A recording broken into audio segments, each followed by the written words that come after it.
Hello दोस्तों, अपने SIP returns को चेक करना 2 मिनट के लिए बंद कर दीजिए, क्योंकि मैं आपसे शेयर करने वाला हूं बहुत ही इंपॉर्टेंट अपडेट जो आपके म्यूचुअल फंड के स्टेटमेंट्स को इफेक्ट करेगा।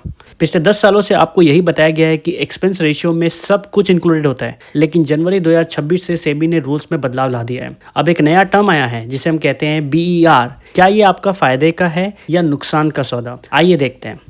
नए रूल को समझने से पहले देखिए कि आज तक आपसे पैसे कैसे लिए जा रहे थे। सोचिए आप एक रेस्टोरेंट गए और वहां कॉम्बो मील खरीदा और उस कॉम्बो मील में दाम लिखा हुआ था 100 रुपीज, और 100 रुपीज में बर्गर भी था, फ्राइज भी थी और सबसे जरूरी टैक्सेस भी इंक्लूडेड थे। म्यूचुअल फंड में भी कुछ ऐसा ही होता था, जिसे हम कहते थे टोटल एक्सपेंस रेशियो। अगर फंड ने कहा 2% फीस है तो उसमें मैनेजर की सैलरी, गवर्नमेंट का टैक्स सब इंक्लूडेड था। लेकिन सेबी ने अब क्लियरली कहा रुको, ये ट्रांसपेरेंट नहीं है, आपको सेपरेटली दिखाना पड़ेगा टैक्सेस और फीस को। अब नए रूल में आपको बेस एक्सपेंस रेशियो दिखेगा, ये सिर्फ उस बर्गर का दाम है, यानी फंड हाउस की फीस। आपको लगेगा 100 रुपीज से 90 हो गया, क्योंकि उसमें से वो जो मैनेजर फीस, गवर्नमेंट टैक्स सब हट गए। वाह, लेकिन खुश होने मत होइए, नीचे देखिए सरकार के टैक्सेस अब अलग से जुड़ेंगे। पहले साथ में आते थे, तो 90 रुपए प्लस 10 रुपए टैक्स के, वापस वही 100। तो फीस कम नहीं हुई है, बस उसका ब्रेकअप अब आपको साफ साफ दिखाई दे रहा है।